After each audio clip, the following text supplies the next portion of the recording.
नमस्कार, TM24 channel में आपका स्वागत है। आज बात करेंगे पीएम नरेंद्र मोदी की। माना जाता है कि नरेंद्र मोदी लोकप्रियता के मामले में दुनिया के बड़े मुल्क के नेताओं को भी पीछे छोड़ने में माहिर हैं। अनेक बार दुनिया भर की एजेंसीज, न्यूज एजेंसी, मैगजीन समय समय पर ऐसे सर्वे करती रही हैं जिसमें मोदी का रुतबा कायम रहता है। फिर वह चाहे अमेरिका के राष्ट्रपति से मुकाबला हो या जर्मनी से, रूस के राष्ट्रपति से मुकाबला की बात की जाए या चीन के राष्ट्रपति से, मोदी हमेशा सबसे अव्वल रहते हैं। हाल ही में अमेरिकी data intelligence firm morning consult ने एक सर्वे में मोदी को फिर दुनिया का लोकप्रिय शासक करार दिया है। इस सर्वे की रिपोर्ट भारत के हर बड़े अखबार ने प्रमुखता से छापी है। कई अखबारों ने तो हैरानी जाहिर की है कि भारत में पिछले चंद दिनों में कोविड के दौरान जो कहर बरपा, उसके परिणामों के बावजूद पीएम नरेंद्र मोदी की लोकप्रियता बजाय कम होने के बढ़ी कैसे। गौर कीजिएगा। तो हम बता दें, नरेंद्र मोदी की लोकप्रियता का ग्राफ पूरी तरह से उनके वादों पर टिका हुआ है। जनवरी 2020 में मोदी की अप्रूवल रेटिंग 80% थी, जो मई महीने में 85% तक पहुंच गई थी। वहीं 2021 के जनवरी महीने में यह 77% पर थी, जिसके बाद यह कोरोना की दूसरी लहर के दौरान तेजी से गिरी थी। गौर कीजिएगा, तेजी से गिरी थी। प्रधानमंत्री के राष्ट्र के नाम संबोधन के बाद अप्रूवल रैंकिंग सुधरी। हम अपने दर्शकों को बता दें कि नरेंद्र मोदी 66% अप्रूवल के साथ अमेरिकी data intelligence firm morning consult के सर्वे में ग्लोबल अप्रूवल रेटिंग में अव्वल हैं।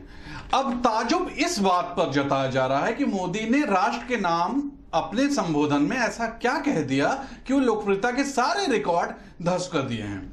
तो बता दें कि मोदी ने दो अहम फैसले लिए थे। 80 करोड़ लोगों को दीपावली तक मुफ्त अनाज और टीकाकरण जिम्मेदारी भारत सरकार द्वारा निभाया जाना था। इन दोनों फैसलों ने मोदी को फिर से जनता का चहेता बना दिया है। दोस्तों, इस सर्वे के सामने आने के बाद भारत और सरकार, मतलब गौर कीजिएगा, भाजपा और सरकार दोनों की बाछें खिल गई हैं, क्योंकि बंगाल चुनाव के बाद और फिर कोविड के विनाशक स्वरूप और इसमें सरकार की लापरवाही सामने आने के बाद यह माना जा रहा था कि प्रधानमंत्री मोदी के प्रति लोगों में आक्रोश है।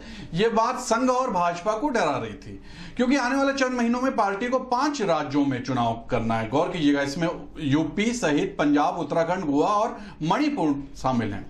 विधानसभा चुनाव का सामना करना है और 24 के आम चुनाव लोकसभा की तैयारियों में पार्टी को 5 राज्यों के विधानसभा चुनाव को जीतना भी जरूरी है। अगर बंगाल की इस तरह बंगाल की बात की जाए, बंगाल की तरह पार्टी इस चुनाव में यूपी अकेले को भी गंवा देती है, तो यह उनके मिशन 24 के लिए बड़ा झटका होगा। गौर कीजिएगा कि अगर वो बंगाल की तरह यूपी हार जाते हैं तो 24 का जो मिशन है वो उनके लिए बड़ा झटका साबित हो सकता है। अब ब्रांड मोदी की स्वीकार्यता बढ़ने की आगामी विधानसभा चुनाव में भाजपा को फायदा मिलने की पूरी संभावना है।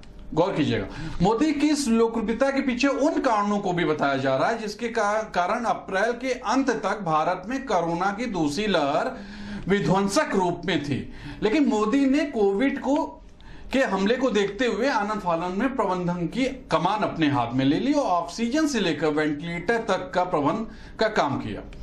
इससे 15 दिन के अंतराल में ही कोविड के हमले की धार धीमी होने लगी और एक महीना गुजरते गुजरते भारत कोविड पर भारी पड़ने लगा, जैसा कि देखा गया।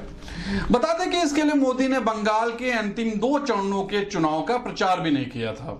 बहरहाल भाजपा और संघ इस बात से बेहद खुश है कि मोदी की लोकप्रियता आज भी दुनिया भर में कायम है और यह बात चुनाव में उनके लिए तुरुप का इक्का साबित हो सकती है। नमस्कार।